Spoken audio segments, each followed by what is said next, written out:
When it comes to quality sleep, Ashley has you covered with top mattress brands at winning prices and with special financing options available. You can snooze now and pay later. Plus, your mattress purchase helps give the gift of better sleep to children in need and U.S. Special Operations Forces. Visit your local Ashley store or shop online today and make every snooze count. Financing is subject to credit approval. See store or ashley.com for details.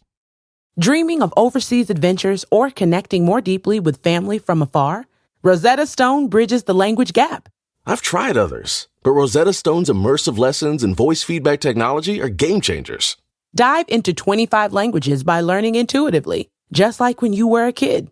And here's the holiday sparkle. Grab a lifetime membership now and save 50%. Gift yourself the world. Head to rosettastone.com now and save 50%.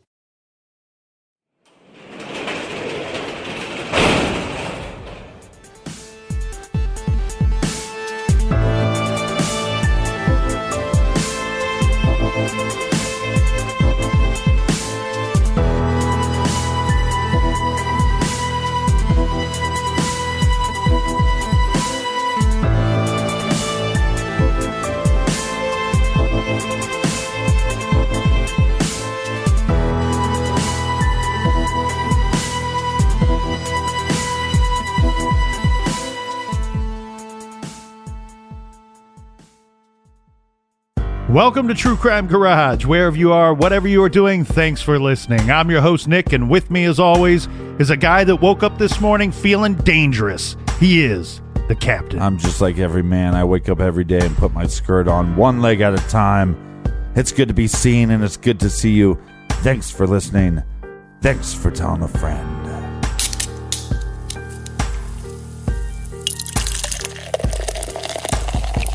Today we are drinking Clockwork Tangerine by BrewDog Garage Grade, 4.5 bottle caps out of 5. Clockwork Tangerine is a Sessions IPA infused with just the right amount of tangerine citrusy goodness. And from BrewDog, and as those of you that follow me on Untapped know, I was lucky enough to visit BrewDog just a few weeks ago. If you're ever in Central Ohio, make a trip over there.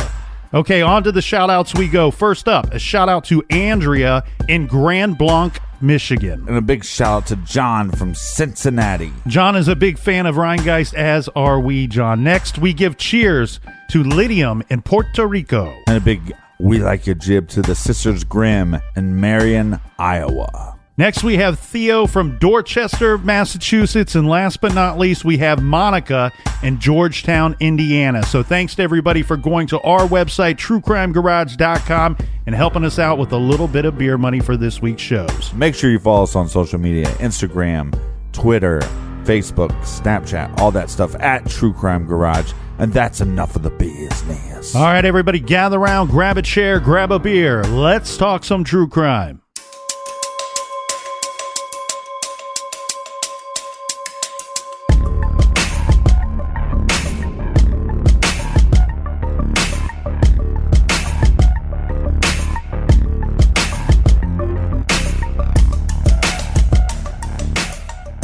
After Wayne Greavette was murdered, his wife Diane sold the farm that they had purchased and moved to earlier that year. She used $50,000 of the money to establish a reward for information on Wayne's murder and set up a website to help gather information. While tips did come in, Detective Paul Johnson recently stated that today, in 2018, while they have some persons of interest, there are no specific suspects, and he will not name these persons of interest. So essentially, the case has stalled, and they have tried modern testing technologies, and these have failed to provide any more clues. Frankly, no one knows if this was something in Wayne's private life or whether it was related to his business. Diane Greavette maintains that her husband was a quiet, hardworking man devoted to his family. He wasn't involved in anything illegal, adding they had a good family home. She said, "I know he didn't hurt anybody. We didn't rip anybody off. We didn't owe anybody any money." Sadly, Diane may not have known her husband as well as she thought. Their kids, Danielle and Justin, have realized that while they have fond memories of Wayne as a great family man and dad, outside the home, it was quite a different story. It seems that quite a few people might have wanted to murder Wayne Greavette. All right, yesterday we mentioned affairs, so let's dive in, shall we? Over the course of the investigation, it became apparent that Wayne had multiple extramarital affairs. We know he was often away for work, sometimes far from home, but Wayne also had affairs close to home, and all of this was news to Diane. We don't know the names and identities of most of these women for obvious reasons, but one friend of Diane's later told her that at one point Wayne, he snuck into bed with her and pretended to be her husband.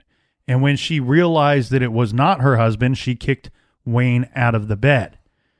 But others apparently didn't kick him out. And one was Lisa Irvin. Yeah.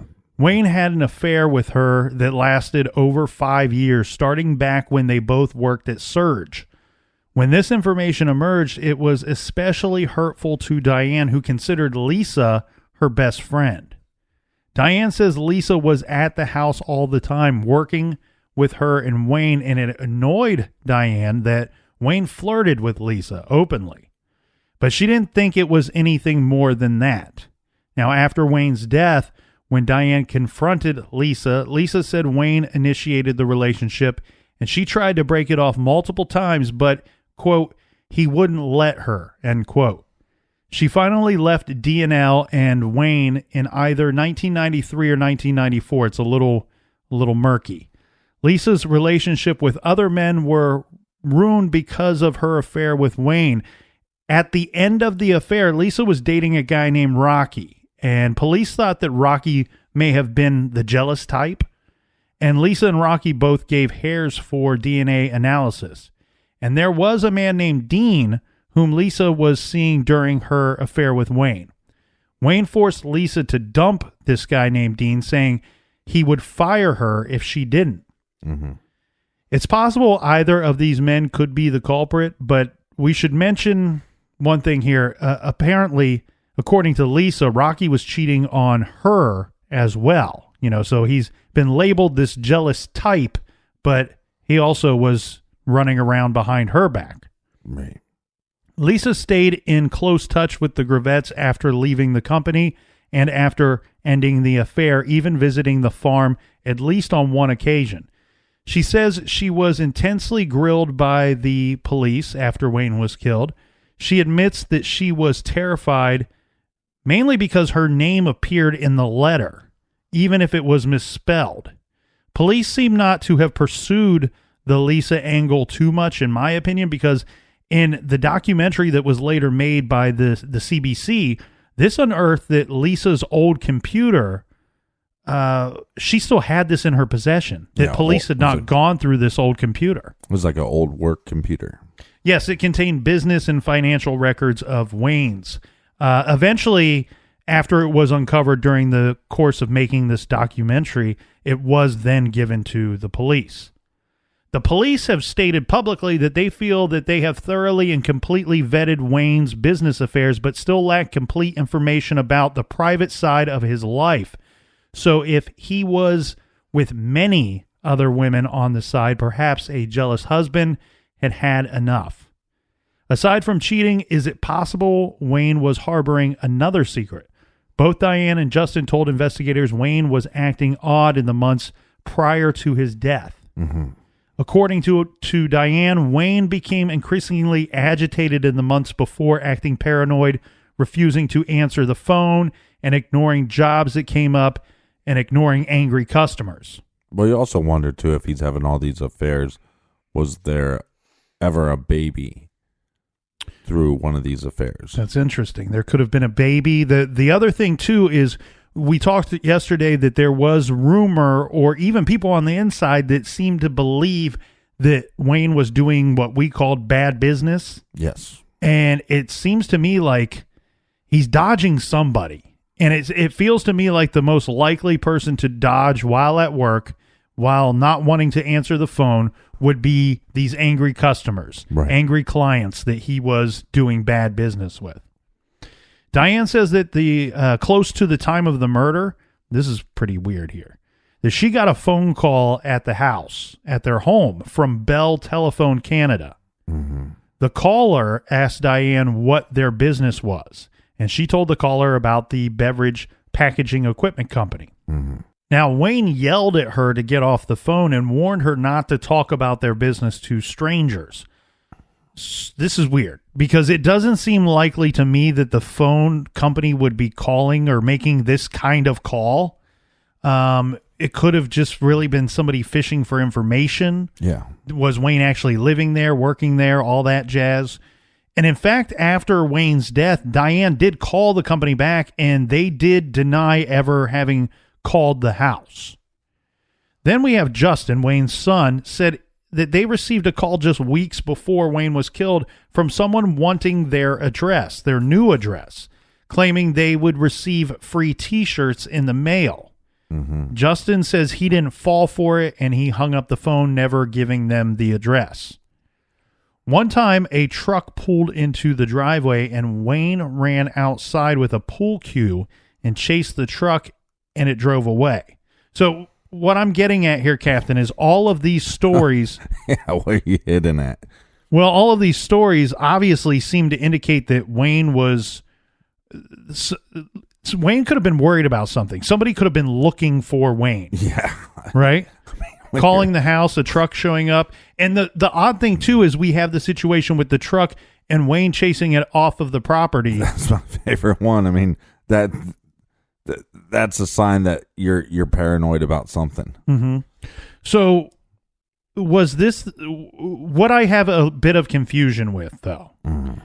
I would like to know regarding the telephone company. I'd like to know more about when that actually occurred, when that phone call occurred, because the problem that I'm having when I'm going through Wayne and Diane's life is that it sounds to me, and it looks to me like they were trying to transition away from being this repair company, this equipment repair company / bottling company. It looked to me like they were trying to move into the water business, into the bottled water business. And I understand that that's, they're similar. Yeah, this part of the story seems a little murky for me because it seems on one hand that this is like their last option. We move out to this farm. It has a spring on it, and this is going to save us because the packaging and all that stuff, that business is not going so well. That's going under. That's what it seems to me. But then it seems like maybe Wayne was still trying to keep one foot in that business. And if he was scamming people, maybe he was going to keep trying to scam people, thinking that he was safe by hiding out on this farm.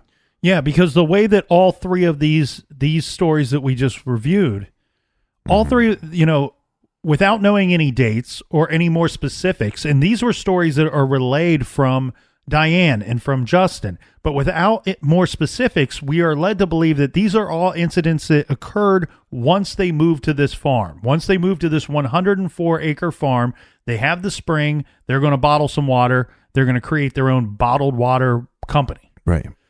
And it seems strange to me that somebody's calling to inquire about what their business is. It almost felt to me like when they moved that they were leaving D&L behind, that they were leaving their old business, their old company behind. They were going to start this whole new thing. Like you said, this is last call. This is the last thing that might be able to save us. The other thing too, 1996, when you think about it, if you started up a bottled water company in 96, or I mean, even today, this could be not just the thing to save you. It could be a lottery ticket. Yes. It could turn into a big business. Yeah, a guy I worked for a while had a spring on some property, and it was at any point they could pull the trigger, and this was $1 million idea. Mm-hmm. Well, let's talk about some of his work relationships that we do know more specifics about, okay? Starting with the Surge company that we've already mentioned, the company that Wayne ultimately left. This would be because there was a dispute with the people that he worked with there, specifically the owner of the company, which was Ed Galick Sr. Well, technically it was his partner. I believe. Yeah, it feels like that, but to be 100% clear, Ed was the sole owner of this company. Agreed. He was the head honcho. He was the boss. He was the guy that at the end of the day, he called the shots. There may have been some kind of partner relationship. It sounds like to me that Wayne was paid a little differently than most of us. He wasn't technically an hourly guy, wasn't technically a salary guy. I believe he had some ownership in the company. Well, I think they paid him 10% of the profits for the year. Okay. So his work was based off of that pay structure. Right, and their growth of the company. Thus making him feel like some sort of owner, or at least that he has ownership of 10% of the company. Which I know that when they had their falling out, that there was money owed to Wayne. Yeah. Which could have been Motive. Well, no, but this money was paid. So it really could only be motive if you didn't want to pay the money. Right, okay. Right. So this money was paid to him, and as you were stating, he had some ownership. I didn't have a clear understanding of what that money paid was for, but now that you said he had some ownership, well, it's likely that was part of their stipulation, part of their rules, their contract, that if at any time I decide, Wayne, you have to leave the company, well, then Ed and Serge in the Serge company has to pay you your 10%. Right. Not just for that year, but pay you your 10% for the company. So anyway, let's just refer to Ed Sr. as Ed. Is that going to be too confusing? Because there's an Ed Jr. or Little Ed that we'll talk about as we go. Let's call him Old Man Ed. Ed Sr.? Ed Sr. Okay, Ed Sr. And he's a wackadoo. Yeah. Yeah. I don't know how else to say it.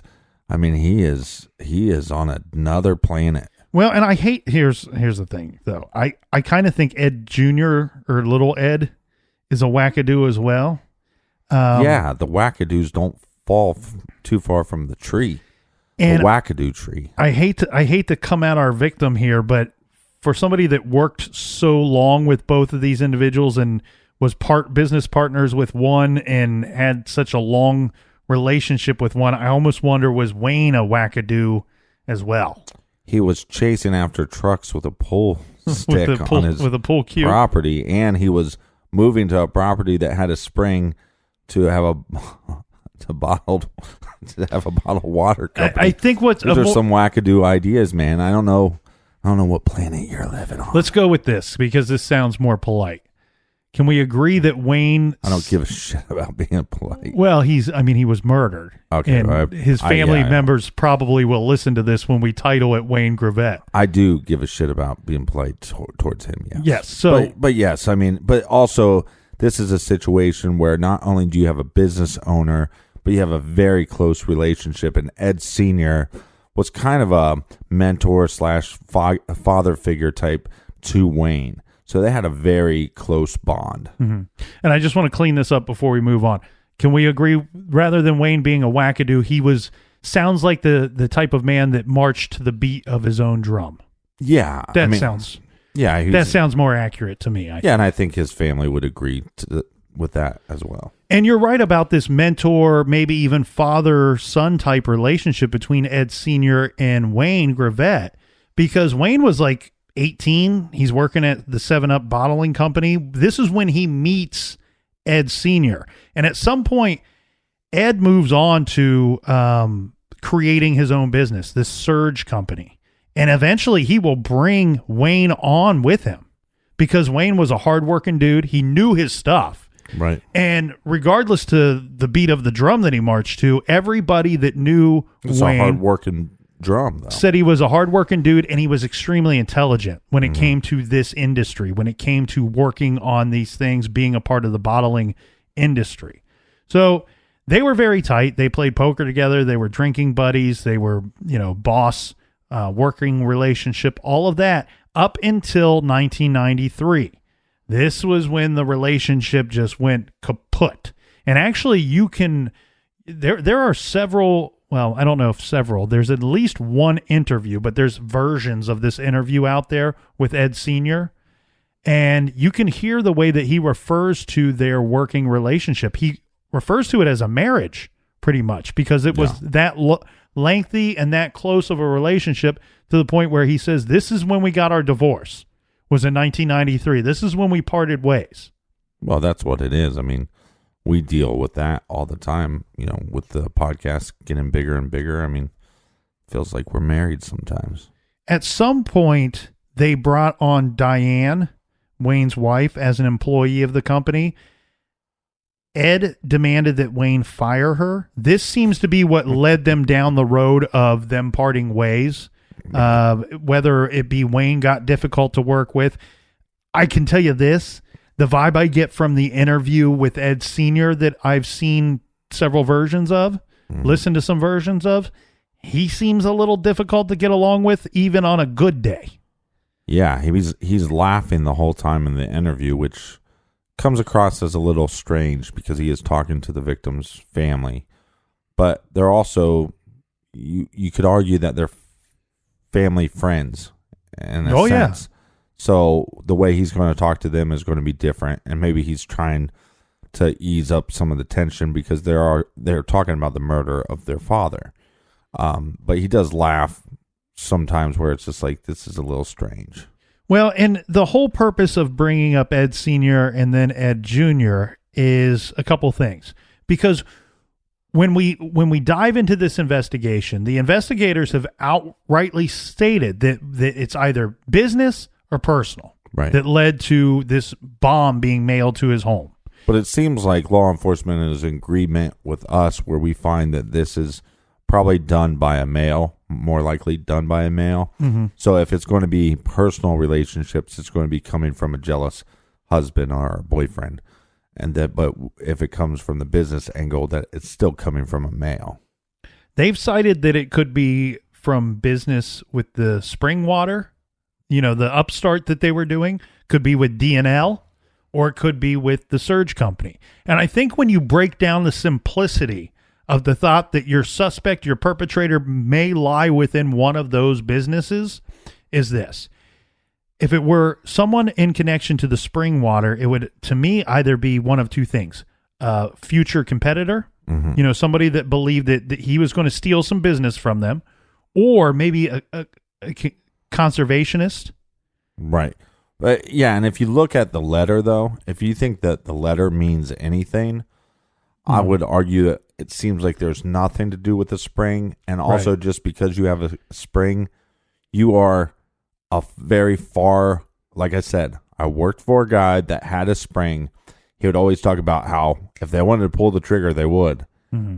And well, when you work for the guy, and my job was to help him make money at all his companies. Mm-hmm. So don't you think I said, well, let's pull the trigger. Right. And you know what his reply was? You know how much work that's going to take. So it went from... Well, I do know how much work it's going to take, and I can tell you why. Because if you stop what you're doing right now, you go to truecrimegarage.com, you can order a case of purified True Crime Garage spring water. And guess what? Not only did the captain package it and ship it, I put it in the bottles myself. I got 4 hoses that come off the side of my Holland. Don't trust that water. Don't trust that water. It'll get you high as a kite. That water is a crime, let me tell you. No, but so it went from, well, we just pulled the trigger and we're multimillionaires, to there is a lot of red tape.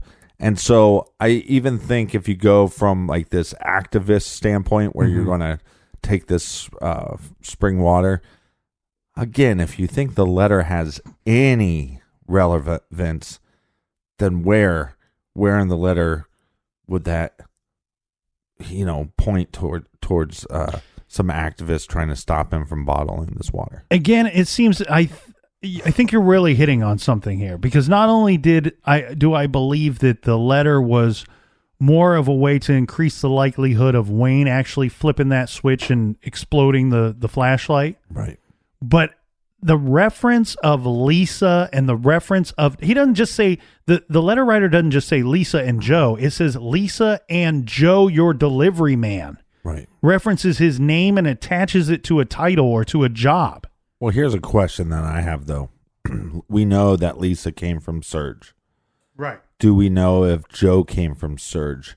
Because one of the interesting things with Ed Sr., Wayne's business partner, let's say, is in his statements when he's talking to Wayne's daughter and Wayne's son, he says, I live on this property that I have to sometimes shoot deer, but I can't even shoot them.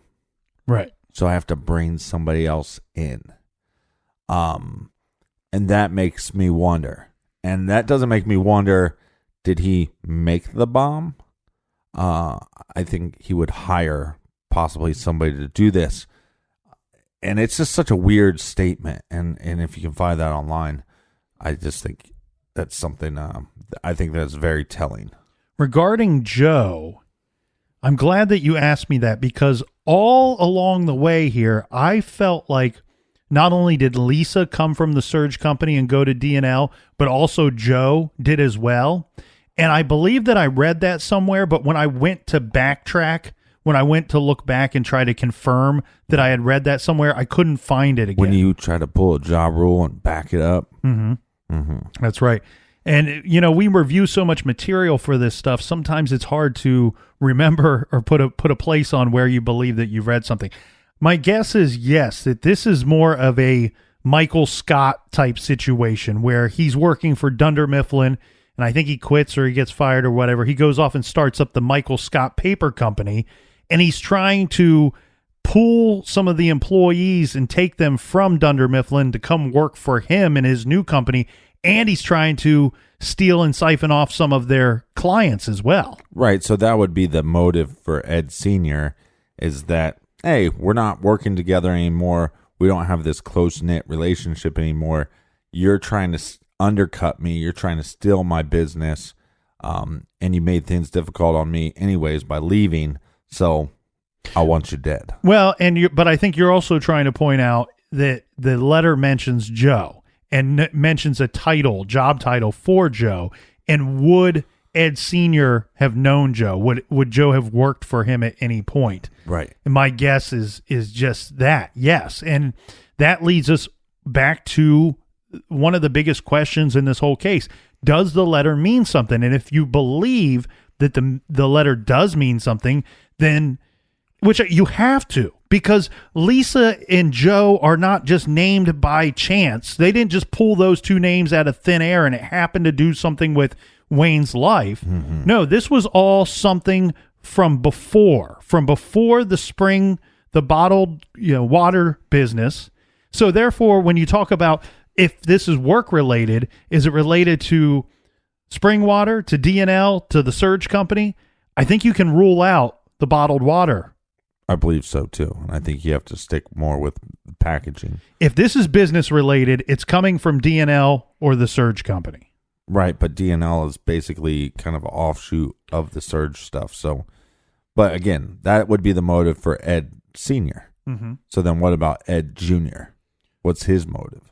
To be honest with you, I don't know that I understand 100% what either of their motives would be. But a possibility here is once Wayne left the Surge Company, we have Ed Jr., who had been in and out of the Surge Company for years. He's brought back to the Surge Company, and he basically takes over Wayne's position, working for his father, Ed Sr. Right, and so Ed Sr. actually, he brings up this idea that possibly they had multiple falling outs. He didn't like his son at all. His son didn't like him, which is hilarious because you named your son after yourself. And that's funny when that works out that way. Well, he liked him the day he named him. Right. And then he grew up to be an asshole just like you.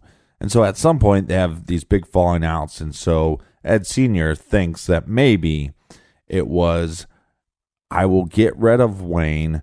This will look bad towards my father because they had a falling out of their business. Possibly my father gets arrested for this. And now Wayne's gone, my father is in jail, and I get to take over the business myself. And that's something that is suggested during this very strange interview as he's laughing multiple times. A lot more to get to after this quick beer break.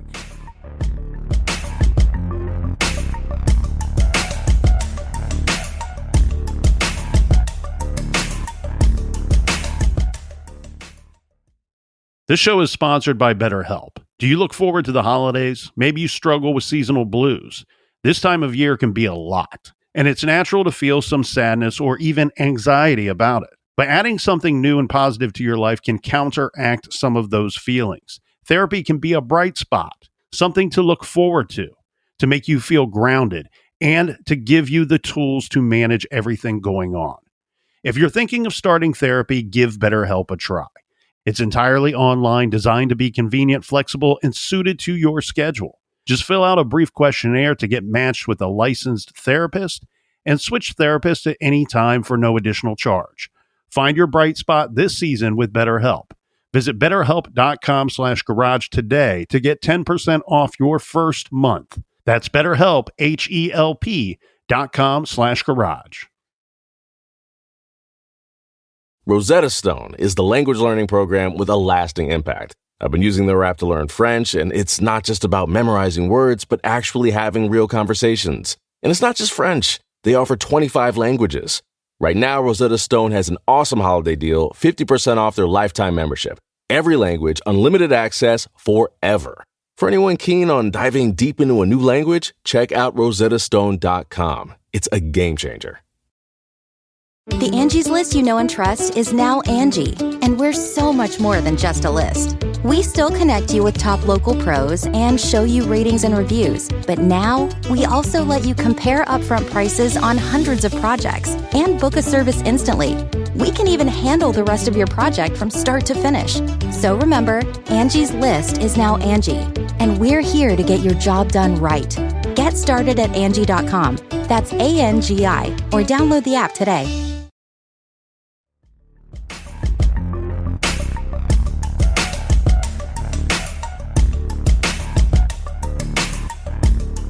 All right. Cheers, me mateys. I'm enjoying some True Crime Garage bottled water. Straight from the hose. It's fantastic. In the course of their investigation into Wayne's death, the CBC and Wayne's family brought to light a murder that could be related, and this is Paul Hentonen. He was murdered on May 16, 2002 under mysterious circumstances. Paul knew Wayne. He worked in the same packaging industry and even bought parts from Wayne and used to play a regular poker game with Wayne and others in that industry. Paul was at a pub the evening that he was murdered and was dropped off by a taxi just after midnight at his apartment, although some reports say it was at his company warehouse. Regardless, he was stabbed 14 times and left for dead.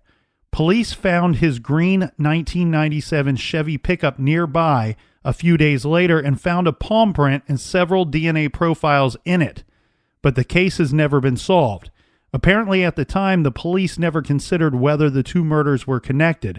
They said that a large amount of money went missing around the time of Paul's murder. They believe that Paul knew the people that killed him, or the person that killed him, and it was personal and not connected to Wayne. All we know is that Paul and Wayne knew each other, worked in the same industry, and were both murdered in unsolved cases about 6 years apart. Yeah, but way different kinds of murders. One is from a distance, not being able to see. One's up close, stabbing. This is somebody that does not mind getting their hands dirty.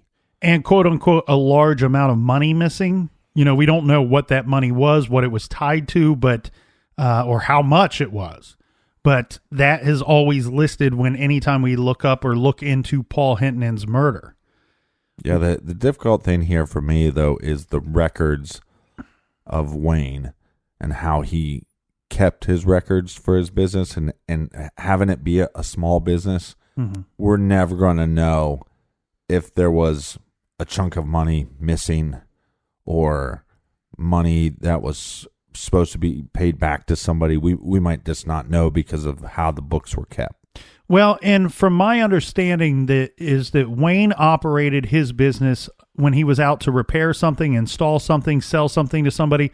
He operated under a 50/40/10 payment method. And what that meant was that the client or customer would pay 50% upfront when they agreed to have the work done. 40% upon the completion of the work or the delivery, and then 10% would later be billed 30 days out. Mm-hmm. The problem with this is not so much the billing method, but we have individuals, including his family and coworkers and people that worked for him, that said that it would not be terribly unusual for Wayne to do something off the books. Right. And this is where the thought comes in that maybe Wayne conducted quote unquote bad business with people, meaning he could sell somebody something, sell some equipment or repair something or do some work for somebody and say, you know what, just pay me under the table. And the thought of the bad business is maybe he was charging people for things up front, and because it was on the DL, he would never deliver. He would never come through with what they agreed upon, and he would just pocket the money. And Paul's hit could have possibly been a hit. And that kind of leads us into this idea of a man came forward that worked in the industry, and he said, hey, look, $5,000, $10,000, that's no big deal in our industry. Mm-hmm. But it could get you killed. Yeah. Some people will kill somebody for $5,000 to $10,000. Well, and the rumor that he states is that he heard that the bombing was a hired job, and they hired the Hells Angels. Well, there are actually several biker gangs, let's say, or biker clubs or groups, whatever you want to refer to them as, that have been rumored to have been involved in Wayne's death. I think the strange thing here to me, Captain, is I wonder personally if this just is like Wayne drove a Harley. He had a Harley. He was a motorcycle guy. Is this one more way to kind of tie this in? Because and Wayne was a loud man. He was kind of a bullshit talker. Mm-hmm. So is this where it comes from? Well, and he was at bars and poker games. I feel like if he got loud or aggressive with somebody in a biker club, that person would have just straightened him out right there on the spot. Right. That this isn't something that I can't believe that any of these type of gangs would be like, oh, well, let's just sit on this for months or years and we'll send a bomb to his family's home. And that being the key word, family, in there. Because with a lot of these situations, including, Irish mob, Italian mafia, all that jazz, if you are in one of these gangs, even if they are a violent gang or if they are a mob or mafia that will do things violently, causing someone's death, at the end of the day, these men, regardless of how violent they are individuals that have families themselves. And the way that the thought is of most of these individuals would be that they wouldn't risk harming somebody that was innocent to settle a debt or to gain revenge on someone. Where I agree with you mostly on that, I do want to bring up the idea, and it even states in the letter, had a hard time finding you. So if you need to settle a score and you can't find that person, that this may be not so much a cowardly way, but that you just can't make contact with this individual. And so is this something they would do? And then that started making me wonder, the Acton Home, what was the name of the company again? Acton Home Products. Okay, neither one of us can talk today. Does the AHP stand for something? Possibly some form of biker gang or something. Well, so there's a couple of thoughts in and around this whole theory itself. Is that, could this be linked to a biker gang? Could this have been a hit? The other thing that people have considered and discussed was Wayne getting into some hardcore drugs, and was drugs the link to his actual murder? Yeah, he was an avid pot smoker, and he was known to sell pot to people, but family and friends say never heard him talk about anything of a harder drug or anything like that. Now, I went down all of these roads when looking into this case, and if we go into each one of these, we could be talking about this case for 4 or 5 hours. If anybody wants to look into those angles, I recommend it. However, take this with you along the way, or consider this before going down these roads. What I've found when we cover these cases, and in my, long history of reading about true crime, is usually, Captain, I find that when something is linked to a biker gang, to the mafia, or to drugs, it's pretty easily connected by police. They may not know the exact culprit. They may not know the individual or the exact individuals responsible. Right. But usually in these investigations, you can get the vibe from investigators, from the detectives fairly early on that they know. They'll say, hey, we believe this is drug related. Right. They know the entity that's responsible. Right. And without any exact proof of him doing anything harder than marijuana, I mean, look, I've seen it. I've seen investigators go down that road too, and it usually doesn't pan out. There's usually something very obvious from the get-go that it's one of those things. And I think when we have limited time here to discuss the possibilities and discuss the theories, I think that spending too much time on those, there just doesn't seem to be enough there for me. Right. And this guy that came forward, I think he might just believe the rumor he heard. I think everything that we have here is something linked to Wayne's work. All right, so let's get into your thoughts, your opinions. Well, and what I mean by that is not necessarily solely related to his work. What I mean is that I believe whoever sent this bomb to his home, whoever's responsible for this, I believe that the tension, whatever led to this individual taking this action, it happened during the course of his time with Surge or his time with DNL. And the reason why I say that is simply because of the names Lisa and Joe listed on the letter. Right. And also the letter is also indicating, hey, you've done work for us before. We're looking for you to do work for us in the future. Blah, blah, blah. You see what I mean? It feels like there's something in that time period of his life that is a connection there. It could be, the problem with this case is there's so many possibilities. And what I mean by that is, to simplify them, it's either business or personal. Personal affairs. Who knows how many affairs this guy had? And then when it comes when it comes down to business, I really feel like it's DNL or Surge. But at the same time, it feels like to me that working for the Surge company and owning his own company of DNL allowed him to have some of these affairs as well. So I firmly believe that it's something based around those. To be honest with you, Captain, at the end of the day, I kind of feel like Ed Sr. and Ed Jr. might be the ones here. And the reason why I say that is for a couple of reasons. We have two individuals that seem to have been inquiring about Wayne's address. If you look at those composites, and now mind you, I'm looking at pictures of Ed Jr. and Ed Sr. from 2016, 2017. But if you can kind of play back the tape, go 20 years ago, these guys kind of look like the composite drawings. Right. Especially Ed Jr. Right.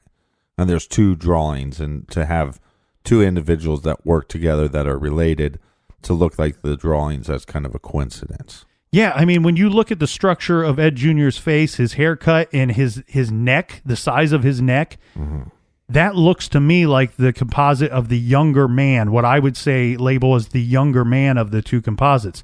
The older individual appears to me to be a Ed Sr. from 20 years ago. It's a similar style hair, similar style face. The only difference is there are glasses being worn by the person in the composite drawing, and I can't say for certain if I recall if Ed Sr. was wearing glasses. Now, I saw, and you have as well, and I've listened to interviews with both of these individuals, Senior and Junior. The thing is, when I'm watching these or listening to them, I do need to keep in mind, I've only seen edited versions of these interviews. This is not like watching them start to finish. Right. It's edited versions. The troubling thing for me here is while both of them seem somewhat candid when they sit down and are willing to talk with the families and talk with the CBC regarding this murder, both of them do two things that I find are intriguing. They both say, I couldn't have murdered him. In fact, I couldn't kill anybody at all. And then two, both of them, especially Ed Sr. Ed Sr. seems to spend a lot of time telling them of what roads he would go down, other possible suspects. Yeah. And even naming his son as one. Look, he might just be trying to be helpful, or at the same time, he might be trying to steer the spotlight away from himself. Well, law enforcement did say that they gave certain suspects polygraphs, but they weren't going to go into that information.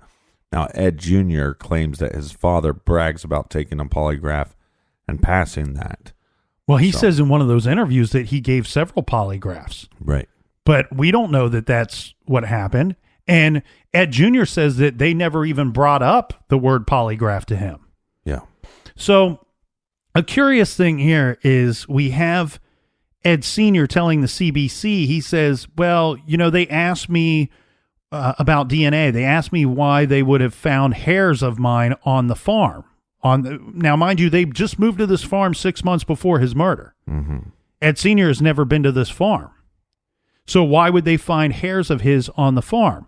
And he states, well, that this guy was a crook all the time, playing games, whatever. He would steal my baseball caps and wear, I'd have a hat missing, and then the next day I'd see him wearing it.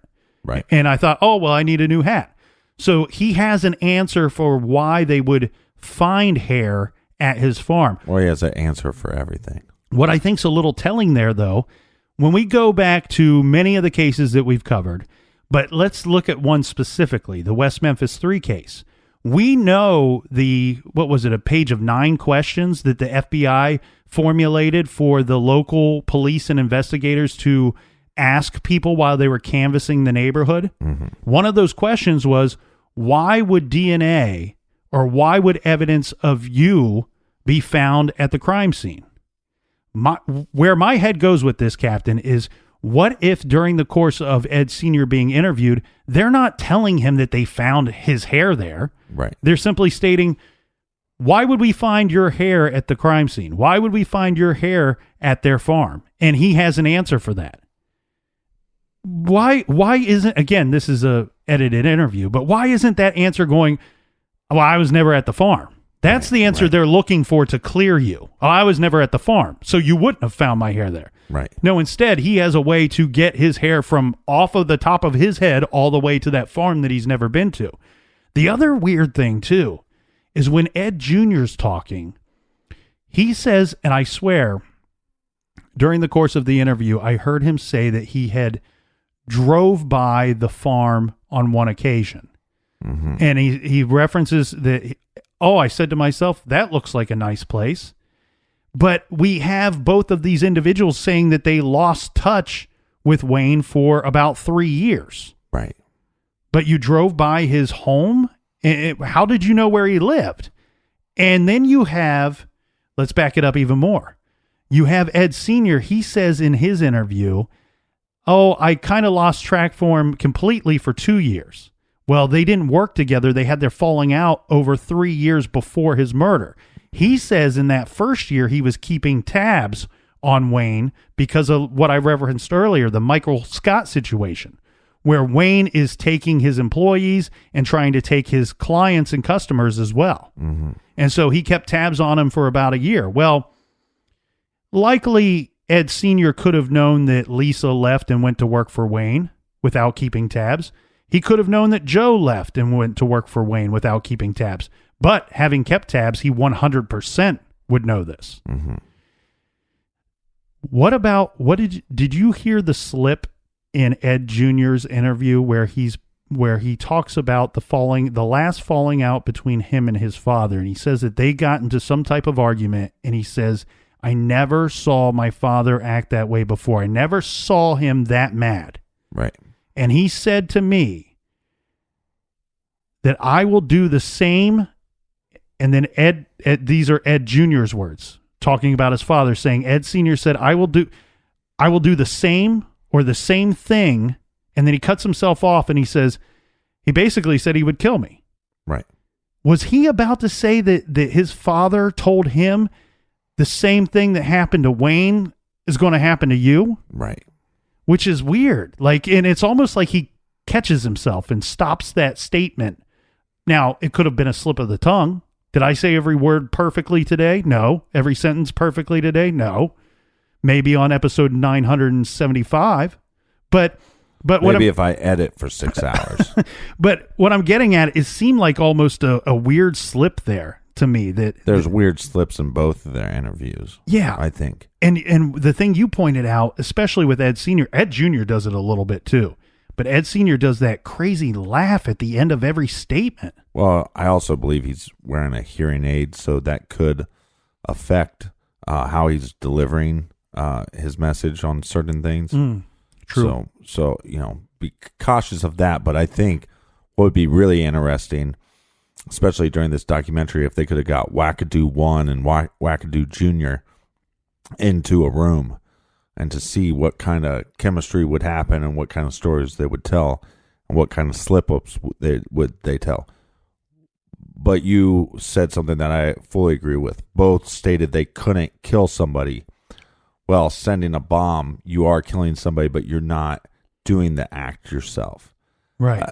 You ask Senior, who's smart enough to do this? Oh, my son could. He could do anything.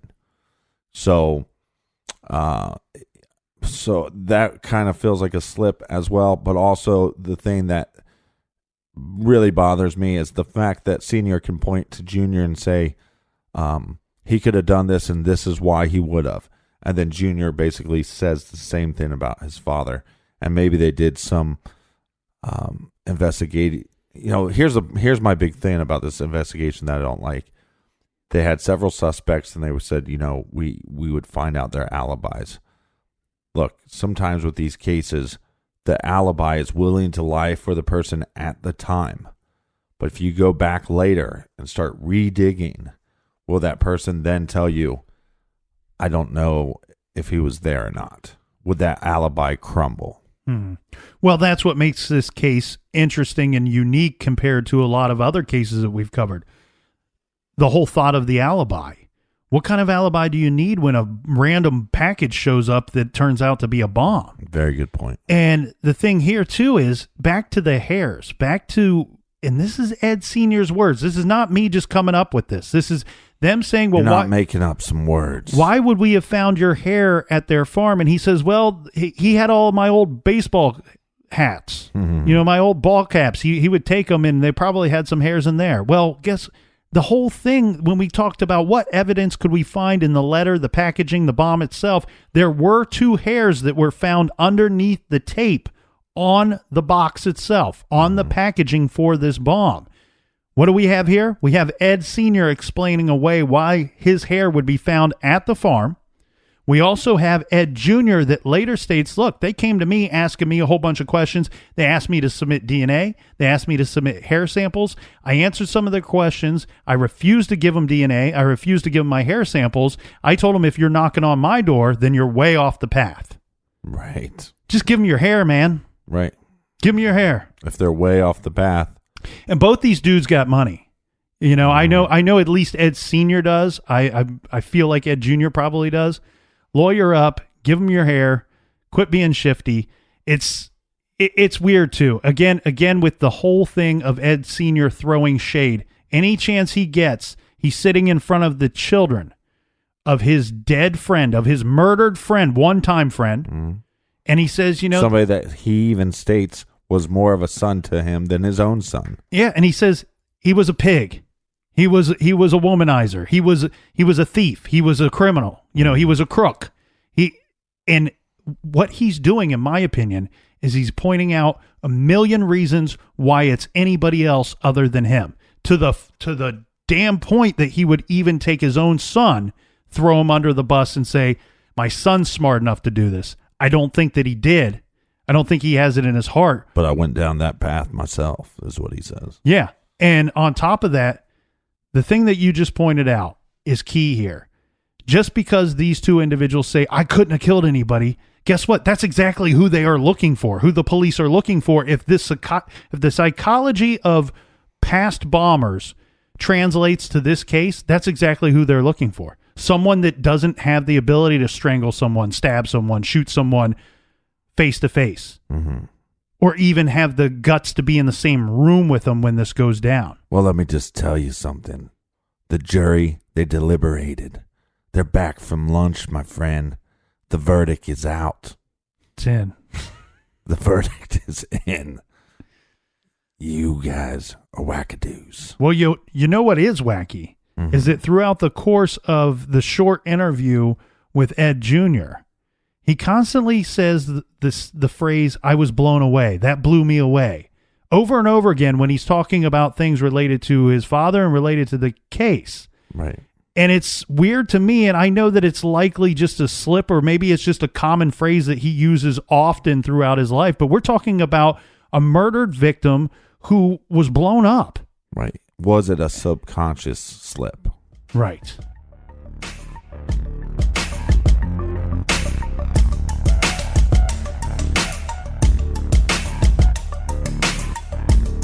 No recommended reading this week, but if you want to catch up on our old episodes are exclusively on the Stitcher app, but they are free, so just download the Stitcher app and you can check us out there. Our show Off the Record is also on Stitcher Premium, and you can sign up for a free month. And we will see everybody back here in the garage next week. Until then, be good, be kind, and don't litter.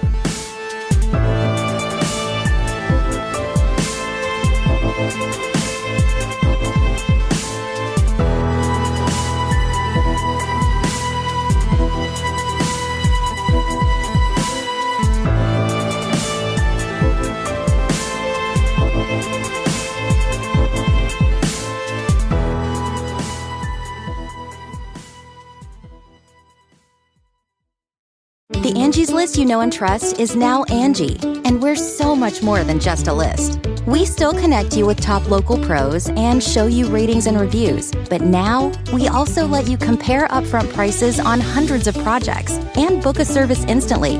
We can even handle the rest of your project from start to finish. So remember, Angie's List is now Angie, and we're here to get your job done right. Get started at Angie.com. That's ANGI, or download the app today.